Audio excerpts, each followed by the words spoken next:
Wij zijn het initiatief Vrouwen van Friesland gestart. Want zoals je hier ziet, we staan hier bij Ushait. En in Friesland zijn heel veel beelden gemaakt van mannen. Wel 95% van de standbeelden in Friesland zijn van mannen. Van verzetshelden, van oud-burgemeesters, koningen, etc.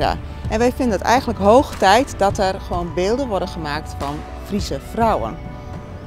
In het dagelijks leven zie ik de kracht van vrouwen, zowel voor, maar nog meer achter de schermen. En wat is het mooi dat deze vrouwen waardering krijgen en straks in beeld komen.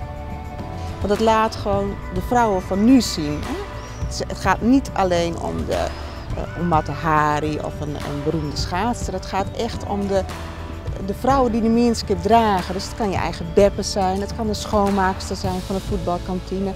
Het kan een vluchteling zijn die net is aangekomen in Friesland. En we willen gewoon echt in de volle breedte de Meanskip een gezicht geven. En van al die nominaties gaan we een selectie maken met behulp van de Meanskip van 10 Friese vrouwen. En deze Friese vrouwen worden geportretteerd in een standbeeld, maar er wordt ook een documentaire van gemaakt. En die documentaire wordt vertoond bij Omroep Friesland.